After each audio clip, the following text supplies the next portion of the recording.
Ito na po yan sa LB Mash Family! LB Mash Family!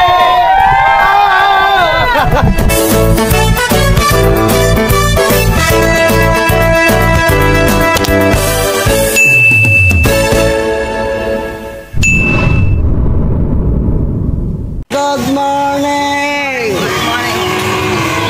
Good morning! Mapagpalang araw po. Tayo na dyan ngayon. Sunduin natin siya. Thank you buddy para makausap po niya. Paano pa natin si Jan mga kapams para may isama natin kay thank you buddy.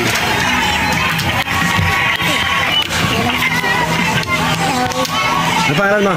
Jomer po. Jomer. Anong grade mo na? 5. Grade 5? Ilan taon ka na ba?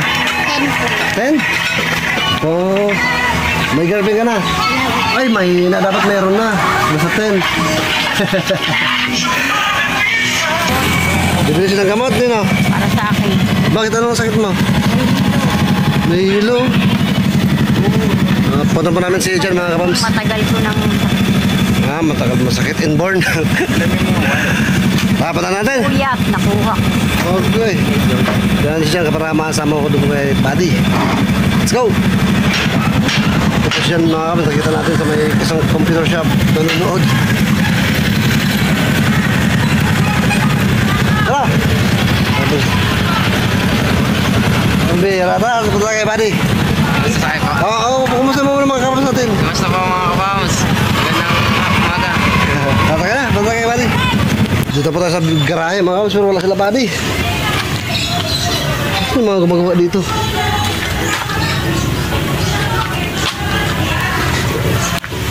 Tawagan natin. Oh, hello ex, kumusta? Kaya pa ba nung boyfriend mong mukhang unggoy na walang kain-kain?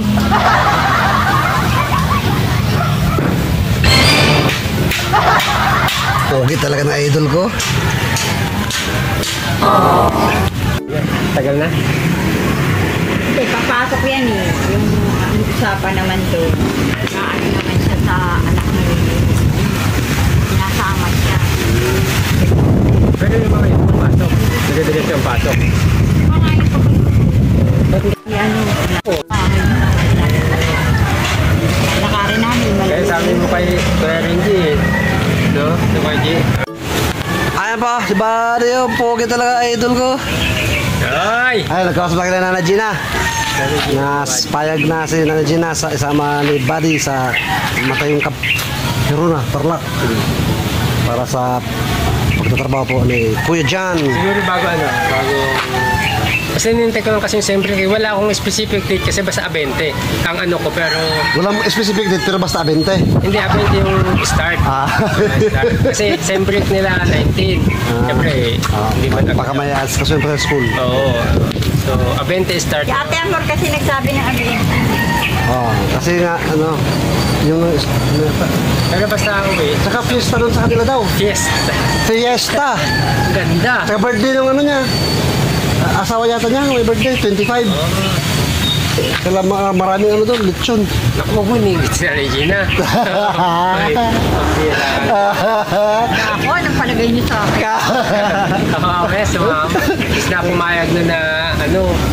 Hindi, ang pupunta naman ikaw dyan, hindi naman sasaya, hindi naman pagkain. Tatrabaho naman. Hindi yun, okay lang sa akin yun. Para matuto si Jan. Hindi nabunod sa anak ko. Eh, kung dito lang, gutom lagi. Hindi naman, diyan ka naman nakalalay. Mga kamas na, maganda to. Matututo si Jan. Panibagong yung dyan. Yung pakiramdam ng sumasahod ka sa sarili mong sikap, mararanasan na niya. Saka yung papadalahan ka na di ba? Kung papadala na yung anak ko. Makikita paano siya ng pera niya na iisipin niya may nanay siyang kailangan padalhan. Pwede naman jump na. Sa'yo padala ni Ma'am Amor, di ba? Abot mo na lang kay Nanay Gina. Pwede rin. Ganun na lang. Pwede rin kayo mag-advance sa kanya kung saan. May iba. Hindi at least, di ba? Kasi problema ni nanay yun, walang contact sa kanya. At saka ang ano boss dyan, bago umalis si dyan, siyempre, walang pera si Nanay Gina. Eh, ikaw na bahala sa Ano po ang problema? Ayun na, mga nakal tayo. Hindi na namin ito na ano. Oo nga, walang Pag wala si shoot. Dante, lalo ko na itong hindi makakausap. Ating punta kayo sa bahay. Oh, eh. Tapos Si Dante punta lang kayo. kasi. Dito kay Buddy. Punta kayo sa bahay, tapos kontakin natin siya. Ganun lang. Madali na lang yun. Sasabihin ko yun. Sa panahon ngayon, madali na lang ngayon yan. Ako alam mo ako, pag ako meron, hindi ako madamo. Meron ka ba dyan? Ang problema, kaya Bigla nga soft drink. magkakampiyon. Bagbila tayo. Laging wala. Wala, biglang wala. Ay, nako, Nanay Gina. Oh, laki ng motor ko. Ang liliit naman namin eh. Kasi matay apat. Ano ba ako? Kami kasya. Wala, tataba natin na Gina noon. Dito kasi kahit apat ka tayo sa motor. Kasi kata na. Let's go. At atin ko pa po sila mga kabams. Kabams, atin ko po sila. May lalakaran din ako. Sakay ka, sakay. Oo nga, may motor nga pala. Let's go. Ay, Oo, baka may sabihin pa yun. Ha? Kaya nga, baka may sabihin ka pa. ayaw na to. Yan o. Ayun no, yan si Baggy. Wala na kayong tampo.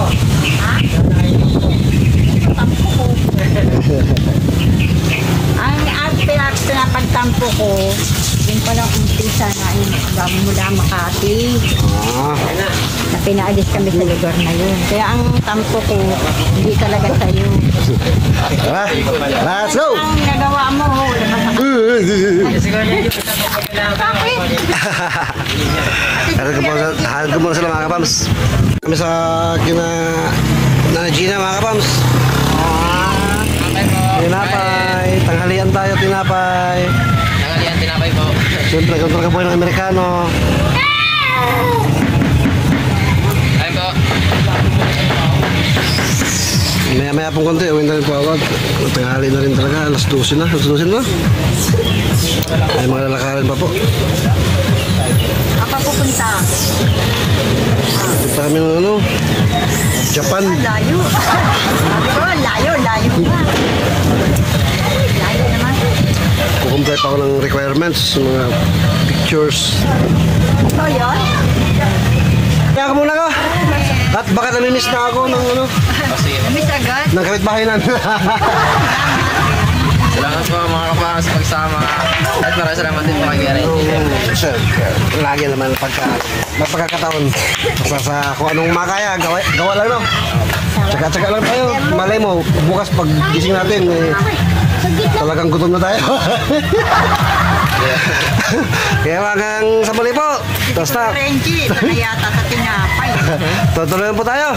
Spread lang mga araw-araw. Good vibes araw-araw. Dito lang po yan sa LV Vlogs Family. Bye-bye. Okay po mga kapams. Hanggang sa muli. Kapams official po, please support. Yung sa bahay mga kapams.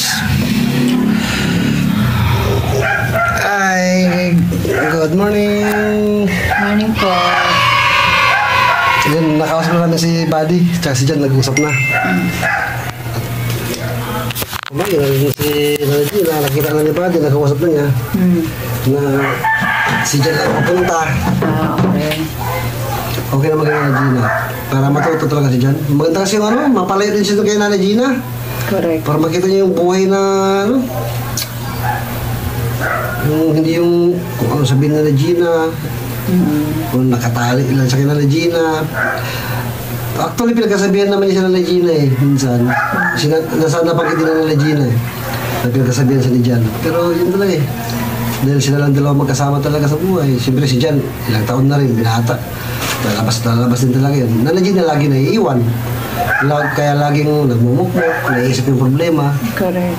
Kaya laging yung depression niya, yung ano niya, nagiging Kung titingnan naman po natin yung pinaka-positive side, good thing for John na makakapag-work po siya, mag-iiba yung environment niya, may makakausap po siyang iba, may matututunan po siya dun sa ating ka-fams na pupuntahan po nila sa Tarlac. Mapo sa Tarlac yun, no? Yes. The good side naman po kay Nanay Gina, marirealize niya yung mga bagay-bagay na mas maaari niya pang magawa habang wala si John. Kasi kapag magkasama sila, iniisip niya lagi si John, papaano si John. Ngayon, sarili niya na lang iisipin niya for 1 week siguro at marirealize niya, yes. Or to 2 weeks. Mga ganon. More. So, yes. The bright side, no, ang kanilang paglalayo, pansamantala, ay may maganda naman pong kakahinatnan. At may income pa po silang pag-uusapan after ng work ni Kuya John. Kuya John, good luck sa iyong bagong work. At Nanay Gina, huwag kang mag-aalala. Nandito lang naman kami, pwede kaming dumalo-dalo sa iyo kahit malayo kami sa bahay ninyo. Alright po? Kaya maganda dyan na kausapin natin si Pams na, di ba, syempre, kasama si Jan. Magpa-Gcash si Jan kay Nanay Gina through me. Tapos para mabisita natin si Nanay Gina, may bigyan natin sa kay Nanay Gina, allowance niya. At pag-usapan naman po lahat, correct po. At saka pag-usapan na lang din nila kawamis natin, di ba na na gano'n, pa-Gcash na lang bonus si Jan. Kasi weekly sahod nila dun eh. Pwede lang Sabado at Linggo, sasahod si Jan. Hindi siya, pa-Gcash pa may pera sila na Gino. Correct po. Magkaroon ng, sense of responsibility dyan naman para sa kay Nanay Gina. Correct po. So, mga Rams, abangan po natin ang susunod na kabanata sa pagde-develop natin sa pagkatao ng isang tiyan. Sige po. May bibili pa pong yelo. Ilan po? Dalawa po. Ano hilo? Meron pa dyan. Ayan. Ito na. Sakit kamay ko eh. Abangan po natin ang mga susunod na mga magaganap at mangyayari sa isang John Rafael. Ito po yung best way na may tutulong natin sa kanya po sa pag-develop ng pagkatao niya. Dahil tumigil na sa pag-aaral eh. Kaya, tingnan natin yung positive side na natuto siya magbasa, natuto siya magsulat. At this time is yung pagtatrabaho naman, yung pamumuhay ng sarili na wala si Nanay Gina sa tabi. Learn by experience. Yes. Makihalubilo sa ibang mga tao naman sa isang pagawaan o sa isang trabaho. Alright. Classmate. Correct. Right, kaya sa muli po. Tulad na lang po tayo. Spread lang mga araw-araw. Good vibes araw-araw. Dito lang po yan sa Happy Vibes Family. Kay Pams Official. God bless po. Bye-bye. Maganda yung bigat. Bigat. 20 pesos. Ang buhay kaibigan, ang dibdib mo ba ay magaan? Kung sobrang bigat ang pasan-pasan, tandaan ang lahat ng yan ay may hangganan. Narito kami, iyong pagbigyan, buksan ang iyong puso